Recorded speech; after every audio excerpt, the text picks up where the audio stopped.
una sa lahat.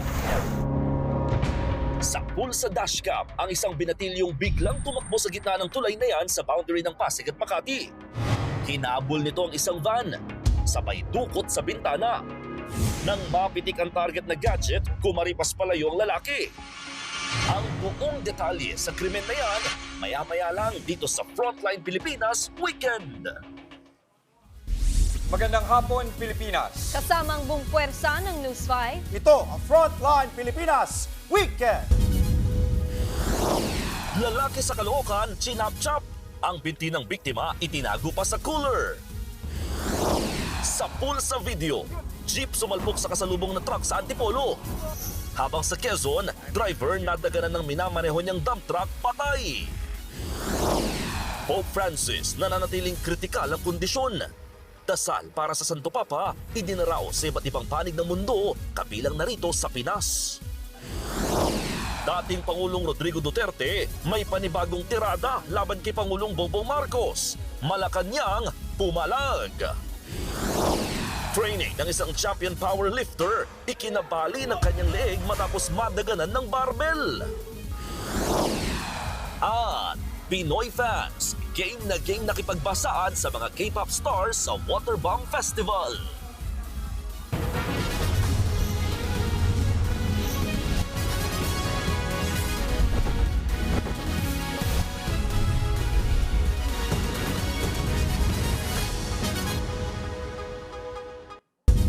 Wala ng buhay, wala pang binti. Ganyan natagpuan ang katawan ng isang lalaki na kinatay sa isang bahay sa Caloocan. Ang mga parte ng biktima itinago pa sa cooler. Nasa frontline ng balitang yan, si Dave Abuel.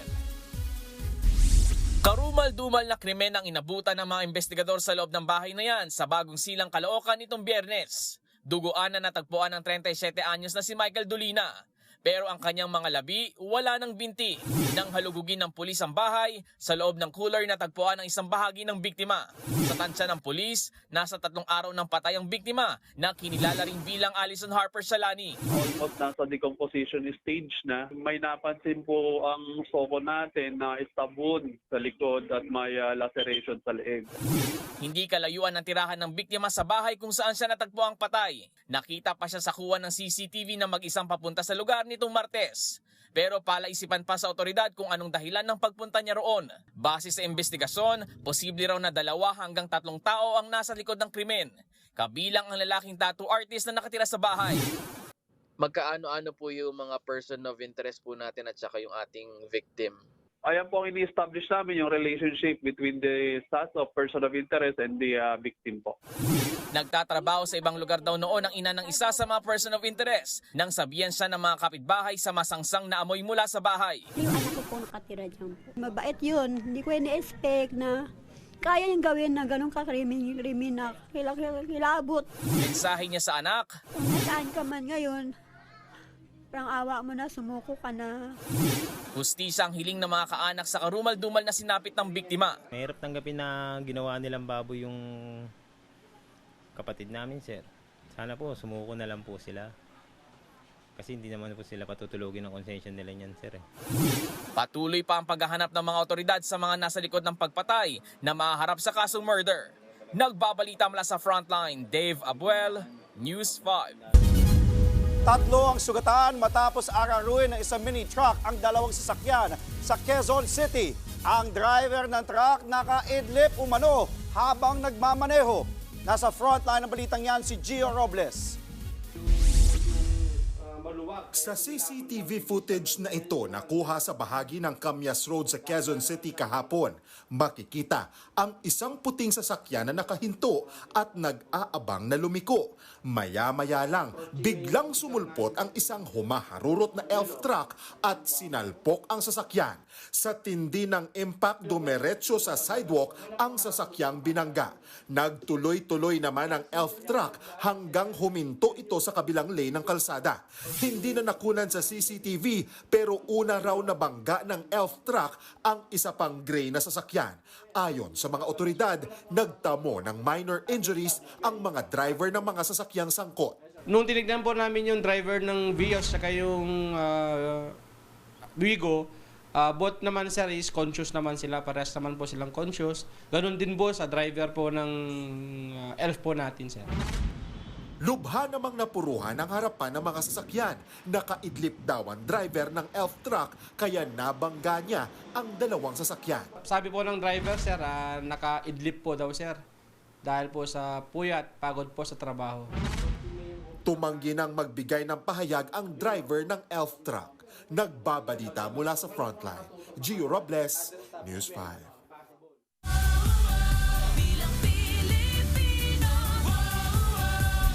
Muling binanata ni former President Rodrigo Duterte si Pangulong Bongbong Marcos na papunta na raw sa pagiging diktador. Hindi naman pinalampas yan ng Malacanang. Nasa frontline ng balitang yan ang aming Visayas correspondent John Aroa. Sa indignation rally sa Mandawi City, Cebu kahapon, ikinampanya ni dating Pangulong Rodrigo Duterte ang ilang pambato sa pagkasenador ng Partido Demokratiko Pilipino o PDP.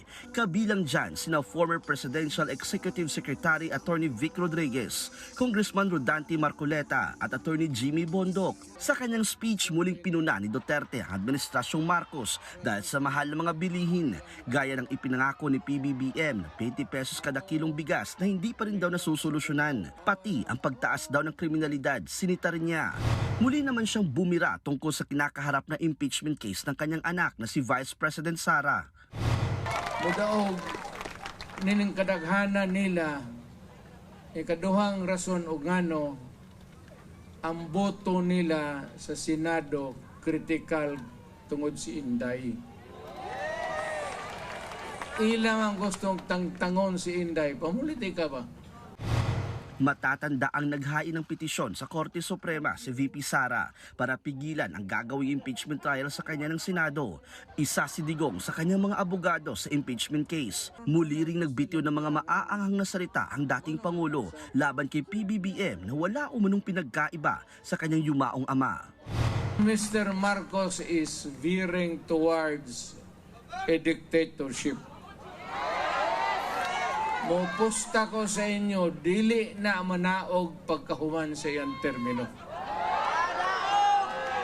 Pareha na sa iyang tatay, magkagubot na punta.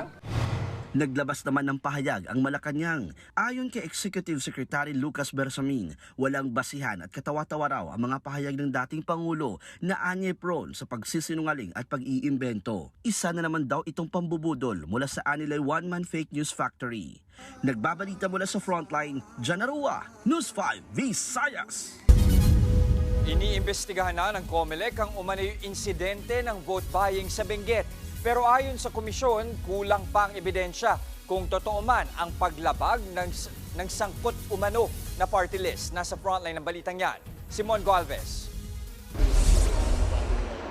Nakukulangan pa raw ang COMELEC sa ebidensya ng umano'y insidente ng vote buying sa Benguet Province.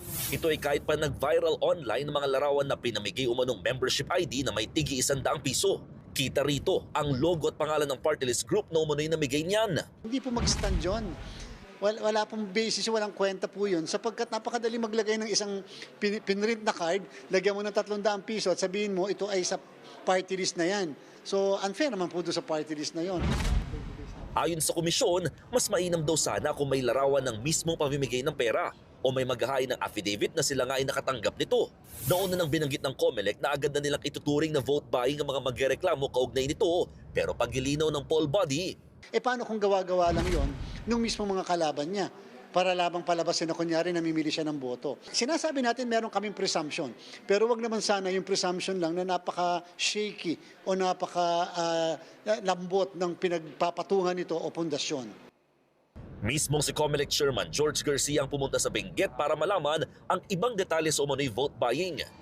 Habang gumugulong ang investigasyon, nakiisa na rin ang COMELEC sa Panagbanga Festival sa Baguio City.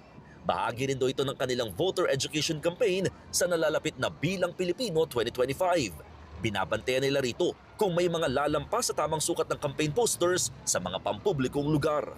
Aminado ang COMELEC, wala silang magagawa kung samantalahin ng ilang kandidato ang okasyon para mangampanya lalo't campaign period na rin naman. Yan ay kahit nauna nang ipinagbawal ng organizers at ng Baguio City LGU yung mga tinatawag na e-politiko dito sa pagdiriwang.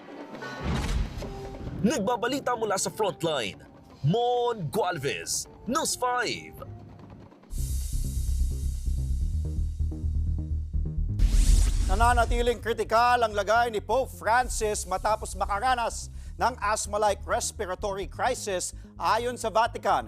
Nagdaos naman ng panalangin ang simbahang Katolika para sa agarang paggaling ng Santo Papa. Narito ang report.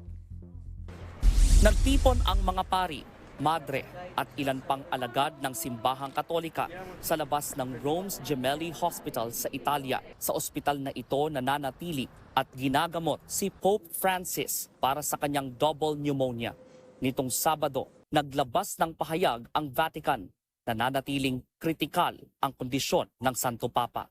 Hindi pa rin daw malayo sa panganib si Pope matapos makaranas ng asthma-like respiratory crisis at kinailangang bigyan ng high-flow oxygen. Lumabas din daw sa blood test ni Pope Francis na mababa ang kanyang platelets kaya kinailangan siyang salinan ng dugo. Sa kabila niyan, nananatili raw na alerto ang Santo Papa at nagpalipas ng araw sa kanyang armchair kahit mas nakararamdam ng pagod kumpara noong mga nakaraang araw. Patuloy ang pagdarasal ng mga mananampalatayang Katoliko sa Vatican para sa pagbuti ng kondisyon ng 88-year-old pontiff. Matatandaang nitong Biyernes, nagdaos ng panalangin ang mga Katolikong Pinoy sa Manila Cathedral para sa Santo Papa. February 14, nang isugod sa ospital si Pope Francis dahil hirap siyang huminga. Na-diagnose din siya ng double pneumonia. Nagbabalita mula sa Frontline, Brian Basa, News 5.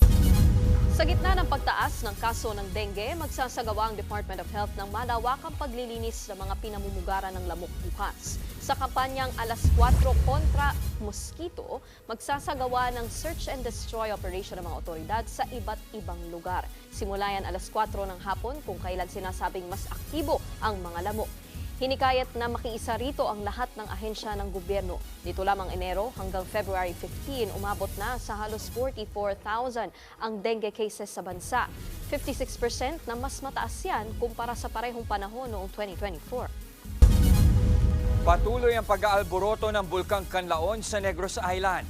Makikita sa video na ito ang pagpuga ng abo ng bulkan kahapon. Ayon sa PHIVOX, tumagal yan ng 12 minuto. Nakapagtala rin ang bulkan ng 33 volcanic earthquakes. Mahigit doble yan kumpara sa 17 pagyanig noong Biyernes. Nananatili sa Alert Level 3 ang bulkan dahil sa mataas na aktibidad nito. Sa ulat panahon naman po mga kapatid, posible pa rin ang mga pag-ulan sa malaking bahagi ng bansa hanggang bukas. Sa forecast ng Pag-asa, patuloy na nagdudulot ng malamig na panahon at panandaliang pag-ulan ang Northeast Monsoon o Amihan dito sa Metro Manila, sa Cagayan Valley, sa Cordillera Administrative Region, sa Bicol Region, Aurora at nalalabing bahagi ng Central Luzon. Habang easterlies o mainit na hangin naman mula sa Dagat Pasipiko ang nagpapaulan sa Eastern Visayas, Caraga, Davao Region, Zamboanga Peninsula, Sarangani, Basilan, Sulu, Tawi-Tawi at nalalabing bahagi ng bansa. Susunod sa pool sa dashcam, pampasaherong jeep sumalpok sa kasalubong na truck. Menor de edad na babae sa Pangasinan, hinihinalang ginahasa bago pinatay. Lahat ng yan sa pagbabalik ng Frontline Pilipinas Weekend.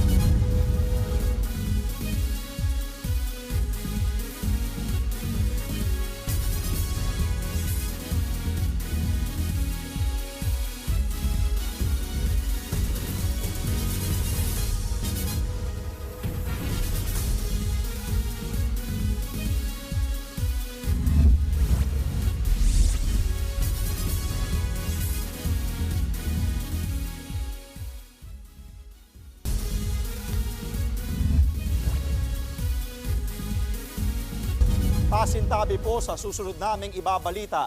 Patay ang isang lalaki matapos madaganan ng minamaneho niyang truck sa Quezon. Sa Rizal, sa pulsa CCTV, ang karambola ng 3 sasakyan kung saan 8 ang sugatan. Nasa frontline ng balitang yan, si Carrie Cato. Palikuna sa bahaging ito ng sumulong highway sa Antipolo City ang isang truck nang biglang kinain ng kasalubong na jeep ang lane nito at sumalpok sa truck kahapon. Makikita rin sa dashcam footage kung paano nadamay ang isang tricycle sa aksidente. Maya-maya lang, maririnig na ang iyak at pagtawag ng saklolo ng mga biktima. Sabi sa inyo, may babaw daw.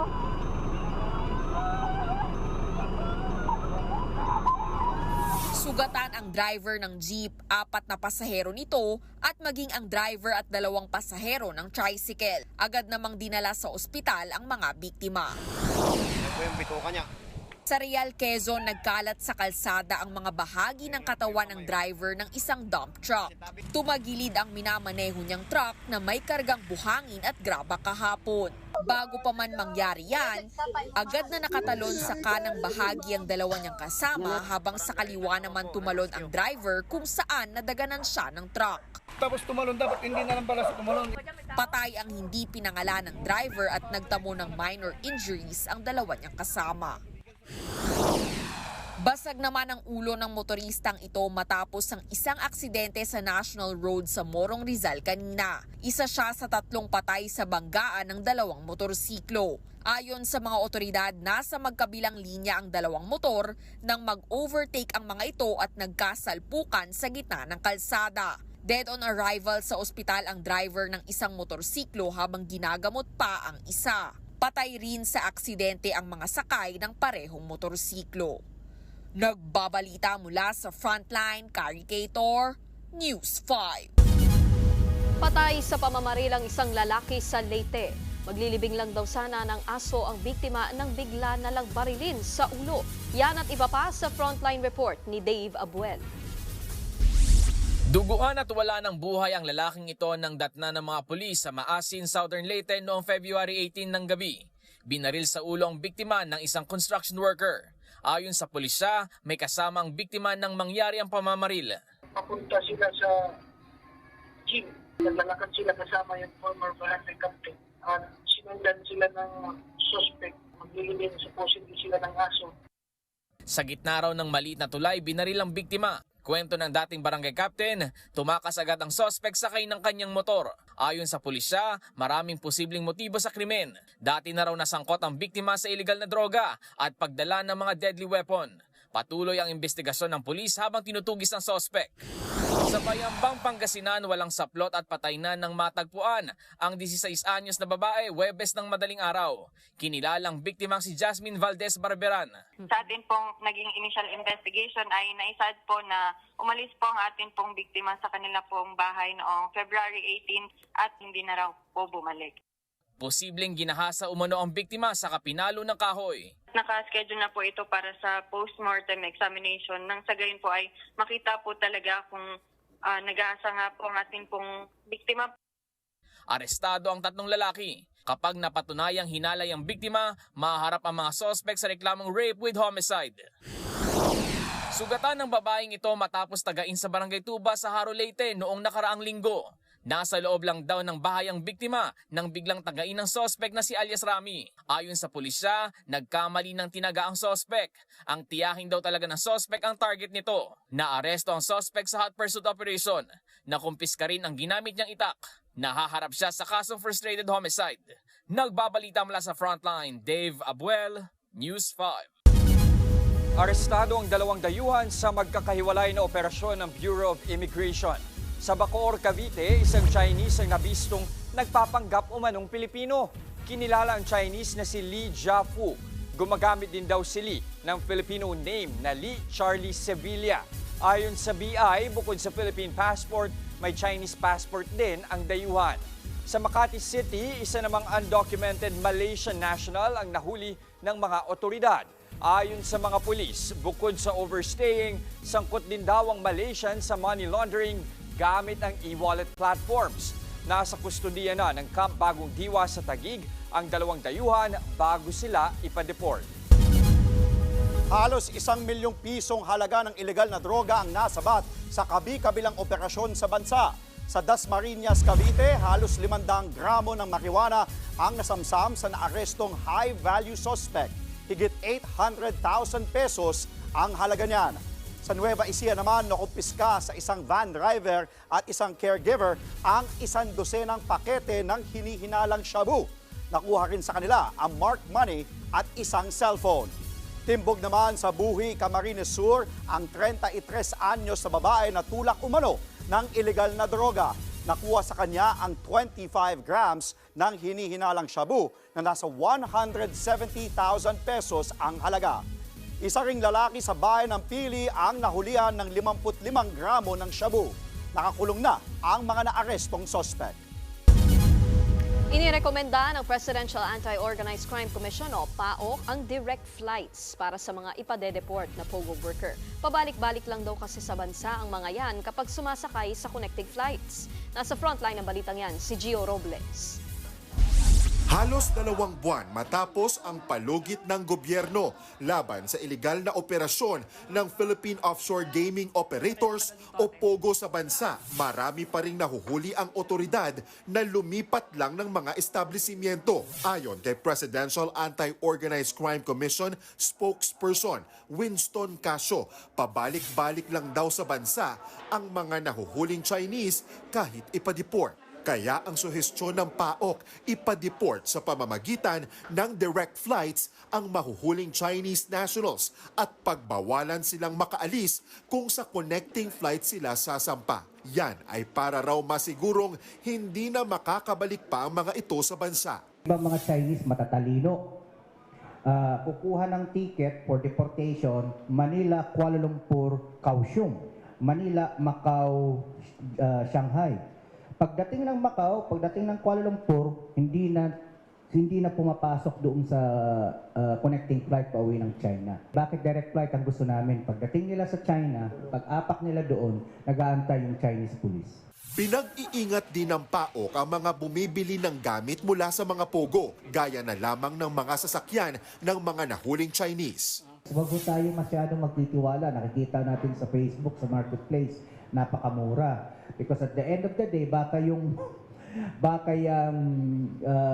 Alphard na yan, Lexus na yan, nagamit yan halimbawa sa kidnapping, nagamit yan sa human trafficking, babawiin pa ng gobyerno yan. Nagbabala rin ang otoridad sa mga negosyanteng nagpaparenta ng kanilang establishmento na ginagamit sa mga scamming activities, lalo't posible rin silang sampahan ng kaso. Nagbabalita mula sa Frontline, Gio Robles, News 5. Susunod, rider sa India nawalan ng balanse at dumiretso sa hukay. Terra Firma Jeep, mamamaalam na raw at papalitan ng bagong koponan. At mga aspirants sa Be The Next 9 Dreamers sasabak na sa kanilang first unit battle mission. Huwag kayong bibitiw, magbabalik ang Frontline Pilipinas Weekend.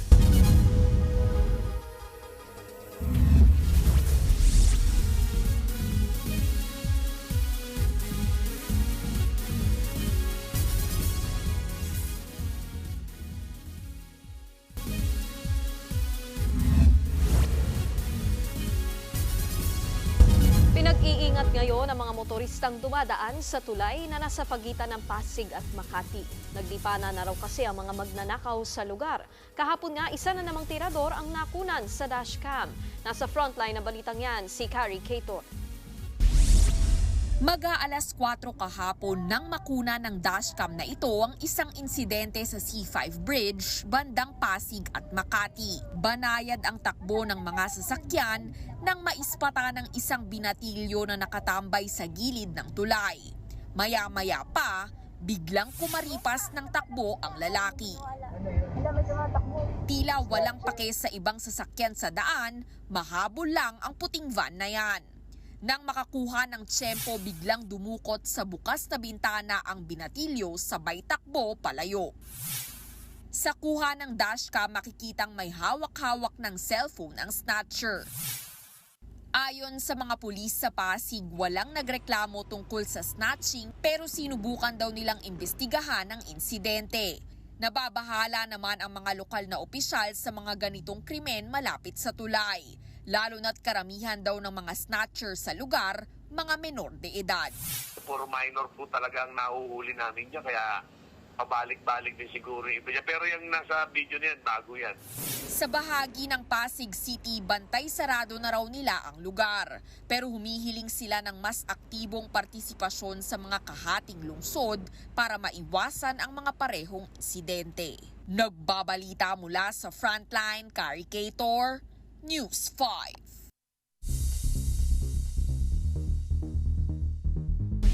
Nahulog sa hukay ang isang rider matapos madulas ang minamanehong motorsiklo sa India. Ang kanyang sinapit, alamin sa Frontline News Abroad. Kanya-kanyang iwas sa mga motorista sa hukay na yan sa gitna ng kalsada sa Gujarat, India. Wala kasing takip o barikada ang nasabing hukay, kaya ang dumating na lalaking rider, maingat pang gumilid para iwasan ang butas. Pero sa kamalas-malasan niya, nadulas naman ang minamanehong motorsiklo. Una ulo kung sumut ang rider sa butas. To the rescue naman ang mga residenteng nakakita. Napahinto na rin ang kapwa niya mga rider para mailabas ang nahulog na lalaki. Agad namang dinala sa ospital ang biktima. Base sa report, gobyerno ang nagpahukay niyan para gawin ang nasabing kalsada. Yun nga lang, hindi nila ito tinakpan. Inirereklamo na yan ng mga residente. Very aesthetic at tila tinatawag ng bundok feels ang kuha na yan ng isang hiker sa Yubeng Scenic Area sa China. Pero maya-maya, kitang umuusok ang lugar. Yun pala, nagka-avalanche na o yung pagguho ng snow mula sa bundok. Mabilis ang pangyayari dahil agad-agad yang rumagasa papunta sa mga hikers. Hanggang sa tinabunan niyan ang mga tao.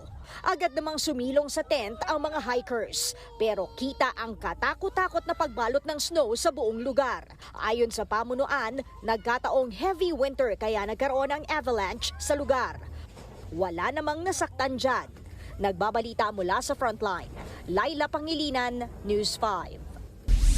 Sa Spain, to the rescue ang mga bumbero sa isang kambing na na-stranded. Paano ba naman kasi sa 5th floor ng isang gusali na stuck ang kambing? Sa labas ng balkonahe, sa ibabaw pa ng aircon, natagpuan ng mga rescuer ang kawawang hayop. Dahil mapanganib, di rin basta maabot ng mga bumbero ang kambing. Kaya para masagip ito, kumuha na lang sila ng mga gulay at ginawang pain para sa hayop. Literal, nakinagat ng kambing ang pain at kusang tumawid sa ginawang tulay. Palaisipan naman kung paano napunta sa balkonahe ang kambing at kung saan ito nanggaling.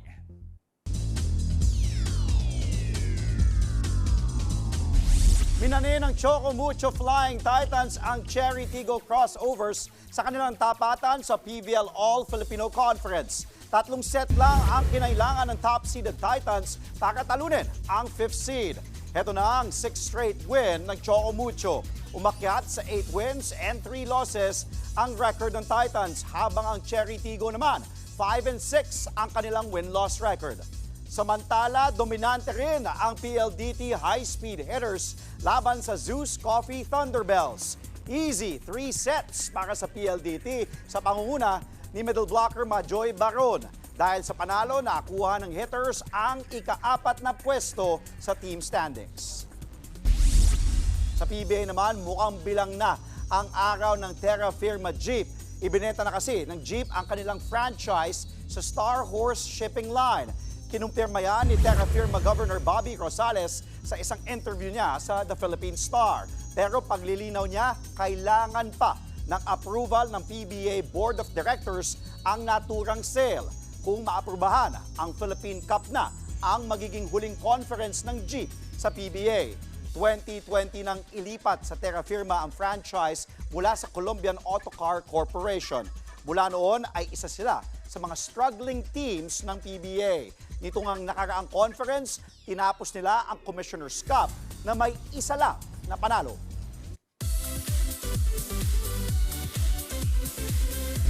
Up for the next challenge ang mga trainee ng talent survival show na Be the Next 9 Dreamers. Sa latest episode kahapon, ipinasilip na ang dance training ng 75 aspirants para sa signal song na Next to You. Para yan sa kanilang first unit battle mission. Hinati na rin ang mga trainee sa 8 grupo. Dito sila bibigyan ng misyon kung saan bawat member ng grupo ay may designated position, gaya ng leader, rapper at main dancer. Ang ibang detalye nan, abangan sa susunod na episode ng Be The Next 9 Dreamers na mapapanood tuwing Sabado at Linggo dito sa TV5.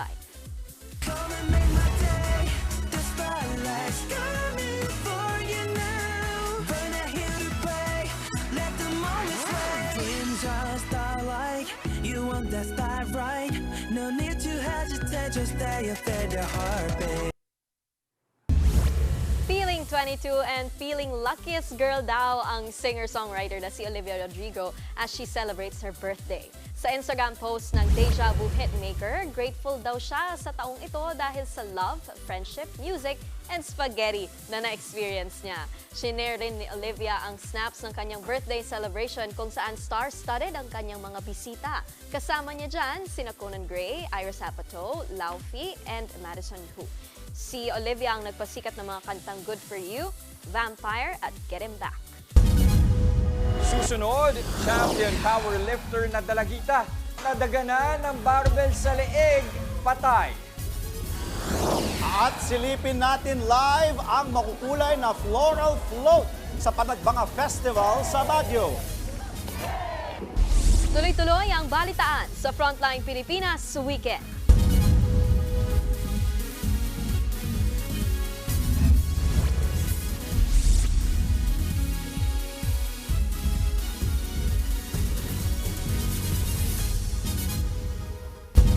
Patuloy po ang mga idinaraos sa pagdarasal para sa paggaling ni Pope Francis, kabilang ang mga kapatid nating Katoliko sa EDSA Shrine.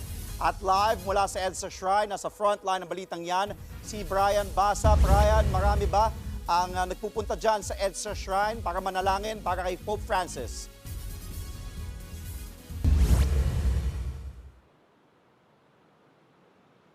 Andre, hindi nalilimutan ng mga kapatid nating Katoliko, lalo na yung mga tao rito sa EDSA Shrine, na ipagdasal si Papa Francisco. Katunayan, bago pa man magsimula ang banal na misa, inuuna nilang idasal o ipanalangin ang prayer for the healing of Pope Francis. Kasi syempre, di ba, bago magsimula ang Holy Mass, may mga Katoliko nang pumapasok sa simbahan, kaya marami talagang nananalangin ng panalangin ito. Nakausap din natin yung ilang mga mananampalataya. Pag kinausap sila, nalulungkot sila tuwing nalalaman nilang hindi pa nakakalabas ng ospital si Pope Francis, kaya walang sawa at walang humpay ang kanilang pagdarasal. Isinasama itong prayer for healing na ito sa mga panalangin o sa mga pagdiriwang sa loob ng simbahan, ano pa man ang kanilang celebration o yung kanilang ipinagdiriwang sa araw na ito. Halimbawa, dito sa EDSA Shrine, naghahanda sila para sa pista ng kanilang patronang si Mary Queen of Peace, kasabay ng 39th anniversary ng EDSA People Power Revolution. Pero dahil bahagi ng Archdiocese of Manila ang EDSA Shrine, ay kailangang idasal o isama sa panalangin itong prayer for healing for the healing of Pope Francis.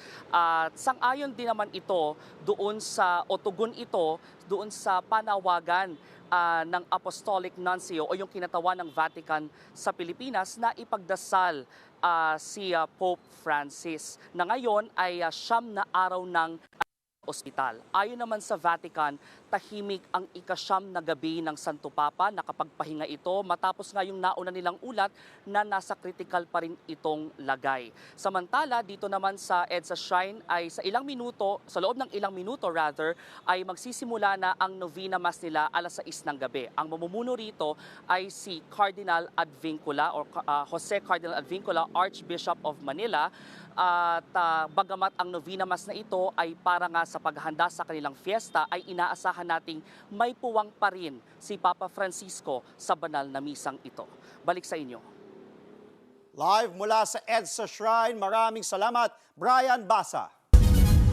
3 bahay ang nasunog sa Dinalupihan, Bataan. Alas 7 kagabi nang sumiklab ang sunog sa Barangay Layak. Nagsimula umano ang apoy sa sinilabang kumpol na mga basura. Naapula naman ang sunog matapos ang halos 1.5 oras. Walang nasaktan at inaalam pa ang halaga ng pinsala.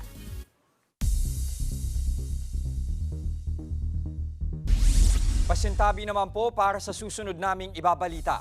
Patay matapos madisgrasya sa training ang isang weightlifter sa India. Pupwesto na ang atleta para buhatin ang pasang barbell nang mawalan siya ng balanse. Napaupo ang babae pero sa bigat ng pasa niya ay dumagan ito sa kanyang batok.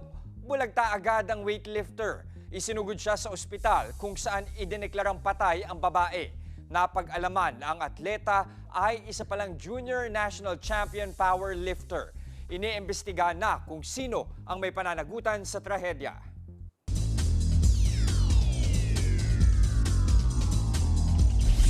Sa talo po nagtapos ang laban ng Gilas Pilipinas sa FIBA Asia Cup qualifiers. Pero dahil pasok na sa FIBA Asia Cup, ang Gilas mas importante raw na mag-focus ang team sa susunod nilang laban. Nasa frontline ng balitang yan si Ian Suyu. Opening tip pa lang, gigil na agad ang mga pambato ng New Zealand Tall Blacks kontra Gilas Pilipinas. Sabik kasi silang makabawi matapos talunin ng Gilas sa kanilang Mall of Asia showdown last year. Maagang nakipagsabaya ng Gilas. Yun nga lang, mabilis uminit ang mga Kiwi sa tres. Nahirapan ang mga Pinoy Cagers at natambakan agad ng 15-30 sa first quarter. Lumobo pa ang lamang na yan hanggang sa 28 puntos sa third quarter. Pero never say die ang Gilas at nagpakawala ng 11-3 run para makahabol ng 11, 66-77 sa fourth quarter. Maganda na sana ang momentum ng Pilipinas pero nagsunod-sunod ang turnover ng koponan sa dulo ng laro. Final score, Gilas 70, New Zealand 87. Top scorer para sa larong yan si Kiwi bigman Tohi Milner-Smith na may 25 points on sizzling 5 of 10 3-point shooting. Pinangunahan naman ni Gilas guard Chris Newsome ang mga Pinoy with 13 points, habang si Justin Brownlee naka 10 points lamang. Dahil sa pagkatalo, tinapos ng Gilas ang qualifiers na may 4-2 record, habang ang New Zealand ang nagtop sa grupo with 5-1 win-loss card. Parehong qualified na ang Pilipinas at New Zealand sa Asia Cup. Pero ayon kay National Team Head Coach Tim Cone, malaking bagay pa rin sana kung nakuha sana nila ang panalo para sa higher seeding sa Asia Cup. We had our opportunities to get the game tighter, but we just couldn't make a big shot here or there.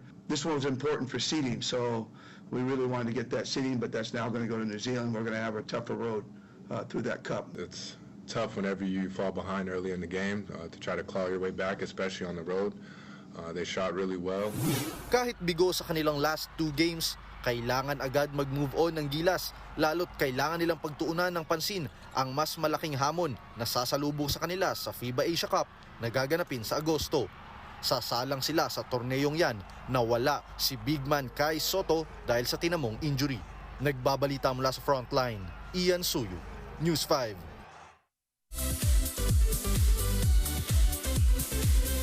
Perfect attendance ang Korean superstar na si EXO Chanyeol sa mga concert sa bansa, gaya na lang ng first water bomb festival dito sa Pilipinas. Si Chanyeol ang last act ng day 1 ng concert. Kinanta niya dyan ang Nothing ng EXO SC, Tomorrow at ang Good Enough.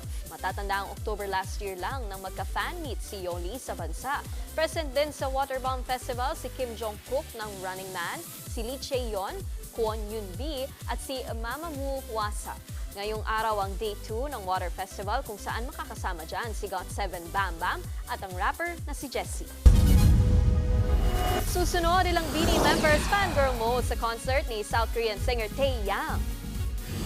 At pasyalan sa Parañaque, swak para sa mga gustong i-heal ang inner child. Tuloy-tuloy ang balitaan dito sa Frontline Pilipinas Weekend.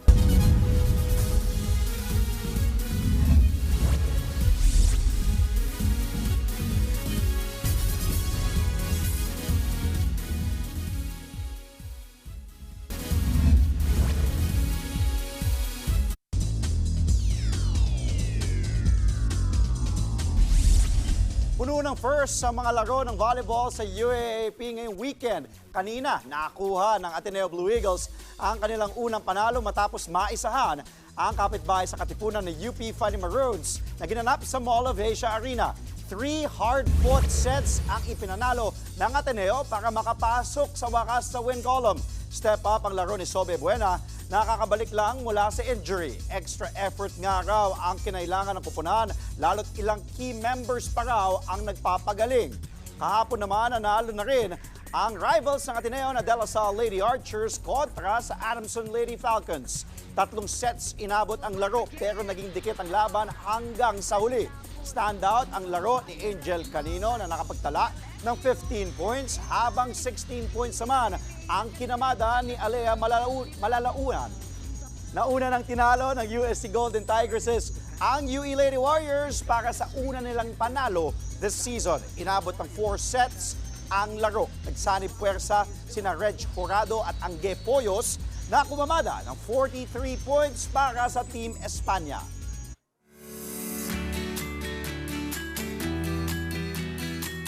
Ipinarada na po ngayong araw ang nagagandahang mga float sa Panagbanga Festival sa Baguio City. At live mula sa City of Pines, nasa frontline ng balitang yan, si Laila Pangilinan. Laila, ano-ano ang mga ibinidang float dyan sa parada? Nako, Jess, ang saya-saya talaga dito, no? Talaga namang iba't iba ang paandar ng mga kalahok sa Grand Floral Float Parade ng Panagbanga 2025. At meron din tayo mga na-sight na mga celebrities na nakasakay dito. Tad-tad na mga bulaklak ang mga float na pumarada sa kahabaan ng Session Road papunta sa Melvin Jones Grandstand sa loob ng Burnham Park. Mula sa mga pinagsama-samang pink daisy hanggang sa mga baby pink at puting orchids, mga birds of paradise, stargazer at mga peach and solid red na rosas, nabuo ang mga float na inaabangan ng maraming bisita.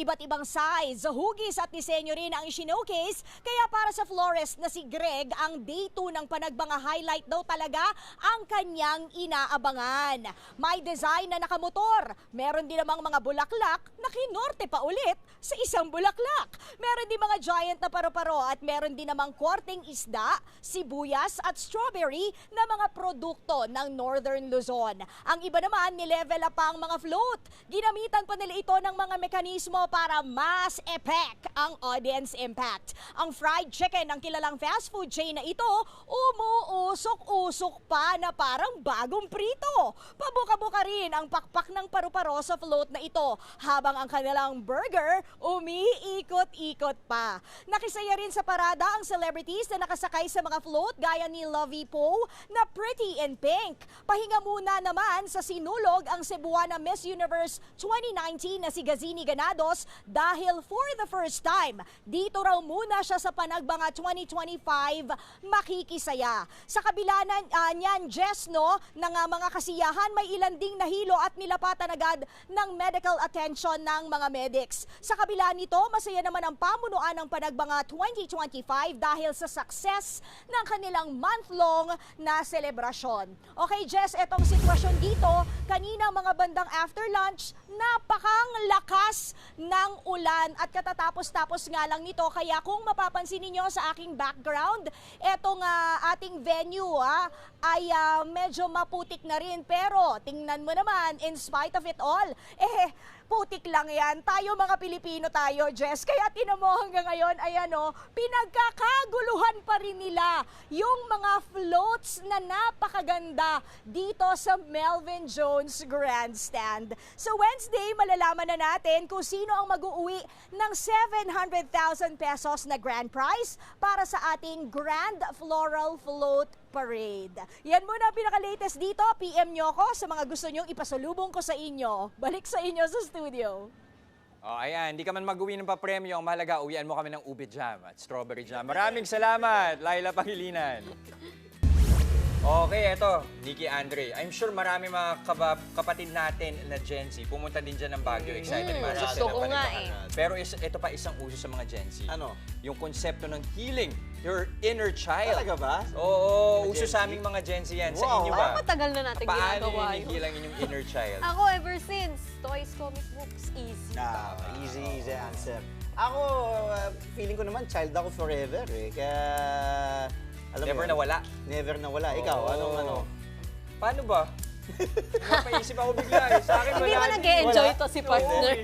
Hindi, ang enjoyment ko kasi ngayon is traveling Yes. Yun na yun. Di ko din masabi naman pagbibili ng pabango, child Oo, din. di ba? Ito, para sa mga competitive ho dyan, may isang pasyalan sa Parañaque para sa inyo. Up to sawa ang saya sa kanilang 70 game tables. Wow, 70. Tara nga, puntahan natin yan kasama ang ating weekend buddy na si Monty Lopez.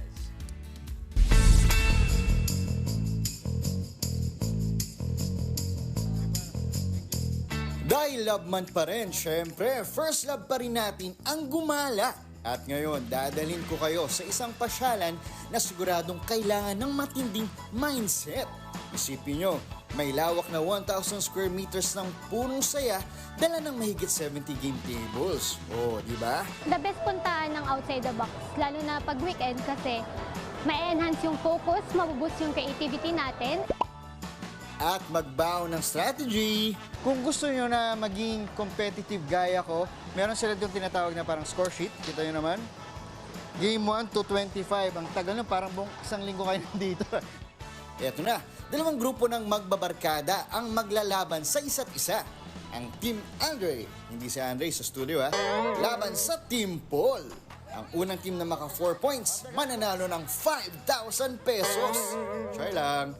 O game, handa na sila sa face-to-face harapan. Ibang show pa yan. Simulan na natin ang laban. Sa unang round, kailangan ng pagkontrol sa kamay at balance para maipasok ang mga bola sa 6 na butas ng wooden disc.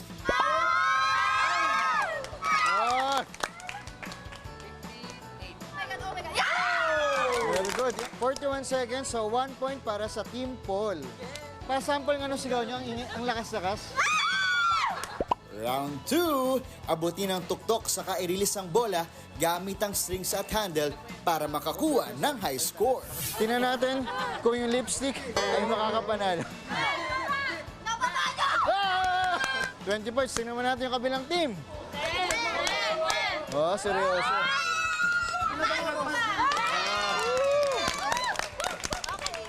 Ang score natin, all 1.